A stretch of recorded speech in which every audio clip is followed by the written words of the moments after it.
नमस्कार, उत्तराखंड समाचार में आपका स्वागत है। मैं शिखा त्यागी। सबसे पहले मुख्य समाचार। उच्चतम न्यायालय ने केंद्र सरकार के 3 नए कृषि कानूनों के अमल पर लगाई रोक। मुद्दों को सुलझाने के लिए एक विशेषज्ञ समिति का भी किया गठन।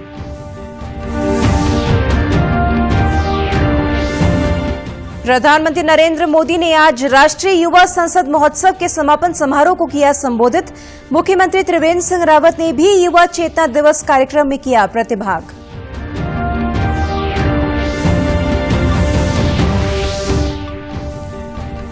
बर्ड फ्लू की पुष्टि के बाद प्रदेश में पशुपालन विभाग हुआ अलर्ट। 14 जनवरी को मुर्गी फार्म से जुड़े व्यवसायियों के साथ जागरूकता गोष्ठी का होगा आयोजन।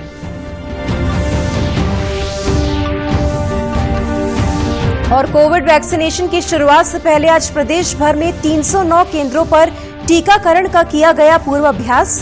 पहले चरण में प्रदेश के 87,000 से ज्यादा स्वास्थ्य कर्मियों को लगाई जाएगी वैक्सीन। अब समाचार विस्तार से। उच्चतम न्यायालय ने 3 नए कृषि कानूनों के अमल पर रोक लगा दी है। अदालत ने किसान संगठनों और सरकार के बीच बने गतिरोध को हल करने तथा बातचीत का रास्ता निकालने के लिए विशेषज्ञों की एक समिति का भी गठन किया है। मुख्य न्यायाधीश S.A. बोबड़े की अध्यक्षता वाली पीठ ने कहा कि जो लोग इस गतिरोध को दूर करने के लिए वास्तव में इच्छुक हैं, वे समिति के समक्ष अवश्य उपस्थित होंगे। उच्चतम न्यायालय की ये पीठ संसद द्वारा पारित 3 नए कृषि कानूनों की संवैधानिक वैधता को चुनौती देने वाली याचिकाओं की सुनवाई कर रही थी। पीठ ने कहा कि हम इन कानूनों की वैधता के बारे में चिंतित हैं तथा प्रदर्शनों के कारण नागरिकों के जीवन और संपत्ति की सुरक्षा के लिए गंभीर हैं। प्रधानमंत्री ने आज दूसरे राष्ट्रीय युवा संसद महोत्सव के समापन समारोह को वीडियो कॉन्फ्रेंसिंग के जरिए संबोधित किया। उन्होंने कहा कि नई शिक्षा नीति राष्ट्र निर्माण की दिशा में एक महत्वपूर्ण कदम है।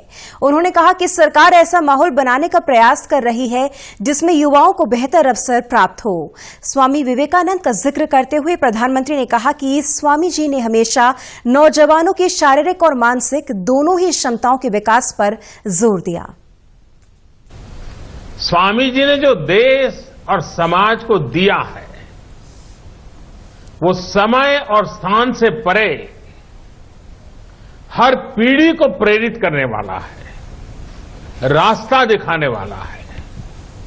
आप देखते होंगे कि भारत का शायद ही ऐसा कोई गांव हो, कोई शहर हो, कोई व्यक्ति हो जो स्वामी जी से खुद को जुड़ा महसूस न करता हो, उससे प्रेरित न होता हो। स्वामी जी की प्रेरणा ने आजादी की लड़ाई को भी नई ऊर्जा दी थी। कार्यक्रम को लोकसभा अध्यक्ष ओम बिरला, शिक्षा मंत्री रमेश पोखरियाल निशंक और युवा कार्य व खेल मंत्री किरेन रिजिजू ने भी संबोधित किया। युवा संसद प्रतियोगिता के 3 विजेताओं ने भी कार्यक्रम के दौरान अपने विचार व्यक्त किए। वहीं मुख्यमंत्री त्रिवेंद्र सिंह रावत ने स्वामी विवेकानंद की 158वीं जयंती के अवसर पर आयोजित युवा चेतना दिवस कार्यक्रम में वर्चुअल प्रतिभाग किया। इस अवसर पर उन्होंने प्रदेश के कई युवाओं से संवाद किया। मुख्यमंत्री ने कहा कि जल्द ही राज्य में युवा आयोग अस्तित्व में आ जाएगा। आज प्रदेश भर में 127 स्थानों पर निबंध प्रतियोगिता भी आयोजित की जा रही है। इस प्रतियोगिता में प्रथम, द्वितीय एवं तृतीय स्थान प्राप्त करने वालों को 1,75,000 और 50,000 रुपए पुरस्कार स्वरूप दिए जाएंगे। उत्तराखंड में बर्ड फ्लू की पुष्टि के बाद पशुपालन विभाग अलर्ट हो गया है। आज पशुपालन राज्य मंत्री रेखा आर्या ने विधानसभा स्थित कार्यालय में पशुपालन विभाग के आला अधिकारियों के साथ बैठक की। इस दौरान राज्य मंत्री रेखा आर्या ने कहा कि राज्य के मुर्गी फार्मों में जांच के बाद बर्ड फ्लू नहीं पाया गया है। बर्ड फ्लू की पुष्टि अभी तक जंगली पक्षियों में ही हुई है। उन्होंने बताया कि पशुपालन विभाग 14 जनवरी को मुर्गी फार्म से जुड़े व्यवसायियों की विशेषज्ञों के साथ गोष्ठी का आयोजन करने जा रहा है।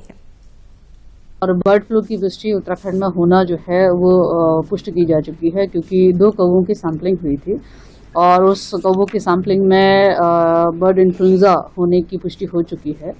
और लेकिन ये एक अच्छी बात है कि हमारे प्रदेश में अभी तक जो पोल्ट्री सेक्टर है उसमें अभी किसी प्रकार का बर्ड फ्लू का अभी हम लोग संक्रमण नहीं देख रहे हैं। और ना ही बतख के सेक्टर में हम ये देख रहे हैं। अभी जो कुछ भी बर्ड फ्लू कहीं पाया गया है वो केवल और केवल जंगली पक्षियों में पाया गया है। आज की बैठक में स्पष्ट निर्देश दे दिए गए हैं कि हमारे जितने भी पोल्ट्री फार्म हैं वहाँ पर लगातार जो है निगरानी हमारी बनी रहे। वहाँ पर किसी भी प्रकार से मुर्गी की डेथ होने पर उसकी सैंपलिंग की जाए। आगामी 16 जनवरी को कोविड वैक्सीनेशन की शुरुआत से पहले आज प्रदेश भर में 309 वैक्सीनेशन केंद्रों पर टीकाकरण का पूर्वाभ्यास किया गया। स्वास्थ्य विभाग के अनुसार पहले चरण में प्रदेश के 87,000 से ज्यादा स्वास्थ्य कर्मियों को वैक्सीन लगाई जाएगी। इस बीच एम्स ऋषिकेश में कोविड टीकाकरण की सभी तैयारियां पूरी कर ली गई हैं। कम्युनिटी और फैमिली मेडिसिन विभाग के अध्यक्ष डॉक्टर वर्तिका सक्सेना ने बताया कि 16 जनवरी को एम्स ऋषिकेश में सुबह 10 बजे से टीकाकरण शुरू होगा। एम्स प्रशासन ने इस अभियान के लिए आयुष विभाग की बिल्डिंग में कोविड टीकाकरण केंद्र बनाया है। इस केंद्र में किसी भी प्रकार की समस्या से निपटने के लिए सभी व्यवस्थाएं की गई हैं। आज ड्राई रन के दौरान एम्स की टीम ने पूर्वाभ्यास कर इस केंद्र में टीकाकरण की सभी तैयारियों को अंतिम रूप प्रदान किया।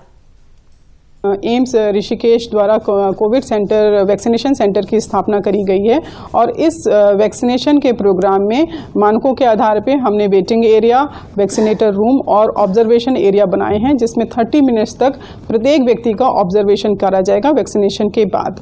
साथ साथ में इसके लिए मल्टीपल टीम्स तैनात करी गई हैं और हमारा उद्देश्य ये है कि हम एक सेंटर के साथ साथ और अन्य सेंटर को भी एक्टिवेट कर पाएँ। प्रेजेंटली हमारे संस्थान में लगभग 6,000 हेल्थ वर्कर कार्य कर रहे हैं, जिसमें से लगभग 300 हमारे फैकल्टी मेंबर्स हैं। उनके वैक्सीनेशन को हम टारगेट कर रहे हैं। उच्च शिक्षा राज्य मंत्री डॉक्टर धन सिंह रावत ने आज रुद्रप्रयाग जिले के विकास भवन में जिला स्तरीय अधिकारियों की बैठक ली। इस दौरान उन्होंने केंद्र और राज्य सरकार के द्वारा संचालित की जा रही योजनाओं की प्रगति जानी। इस अवसर पर राज्य मंत्री डॉक्टर धन सिंह रावत ने जल जीवन मिशन के तहत ग्रामीण क्षेत्रों में 100% लक्ष्य पूरा करने के निर्देश दिए। उन्होंने कहा कि 1 रुपए में पानी का कनेक्शन देने की योजना से कोई भी लाभार्थी छूटना नहीं चाहिए। वहीं जिले के सड़कों की स्थिति जानते हुए उन्होंने लोक निर्माण विभाग और प्रधानमंत्री ग्राम सड़क योजना की लंबित सड़कों के मामलों का निराकरण शीघ्र करने के निर्देश दिए। उन्होंने सरकार द्वारा चलाई जा रही स्वरोजगार योजनाओं के क्रियान्वयन में बैंकों की भूमिका को और अधिक सशक्त बनाने के भी निर्देश दिए। जिले में रोजगार से लेके स्वरोजगार से लेके सारी चीजें, जहां जल जीवन मिशन के जो काम हैं उनको प्राथमिकता के आधार पे किया जाएगा। और आज रुद्रप्रयाग जिले में हम लोग दोनों विधायक भी, जिला पंचायत अध्यक्ष भी, जिले के सभी अधिकारी हम बैठे हैं और इसमें 2-3 महत्वपूर्ण बातें हुई कि भाई पहले तो हम जल जीवन मिशन में 100% घर घर को पानी देना है और 1 रुपए में पानी देना है। तो जो बड़ी योजनाएं हैं जो लिफ्ट होनी है और जहां 20-25 गाँवों को जिसका लाभ मिलेगा, तो आज हमने अधिकारियों को कहा है कि 30 मार्च तक उनकी DPR बना के आप भारत सरकार को और उत्तराखंड सरकार को जल्दी भेजिए, शासन को। गढ़वाल दौरे के दौरान पुलिस महानिदेशक अशोक कुमार आज चमोली जनपद पहुंचे, जहां उन्होंने जनता और पुलिस कर्मियों की समस्याएं सुनी। जनसंवाद कार्यक्रम में स्थानीय लोगों ने नशे की गिरफ्त में आ रहे युवाओं की समस्या को प्रमुखता से उठाया। वहीं साइबर धोखाधड़ी की समस्या होने पर त्वरित कार्रवाई कर राहत दिलाने की मांग भी रखी। इस अवसर पर महानिदेशक अशोक कुमार ने कहा कि स्थानीय लोगों की समस्याओं के निदान के लिए पूरे प्रयास किए जा रहे हैं। उन्होंने घाट में चौकी थाना खोलने का आश्वासन भी दिया। जवानों को यही कहना है कि आप जो डिलीवरी करिए, अनुशासित रहिए, कोई ऐसा काम न करिए जिससे पुलिस की छवि खराब हो। और अगर आपका आचरण अच्छा होगा, अगर आपका कार्य अच्छा होगा, तभी आप अपनी जो है वर्दी को सही जायज़ ठहरा पाएंगे। जवानों की लिविंग कंडीशन सुधारने का हम प्रयास कर रहे हैं, उनकी वर्किंग कंडीशन सुधारने का प्रयास कर रहे हैं। अभी जवान ये था कि साल में मान लो 2 महीने छुट्टी नहीं जाता, उसको 2 महीने लगातार उसे 7 दिन नौकरी जाने पड़े, तो इसमें उसकी पारिवारिक समस्याएं, बीमारी की समस्याएं, कपड़े आदि धोना, वो सब छूट जाता है। तो उसके लिए हमने साप्ताहिक रेस्ट निकाला है। अल्मोड़ा में 5 दिवसीय मार्चुला एडवेंचर मीट 2021 आज संपन्न हो गया।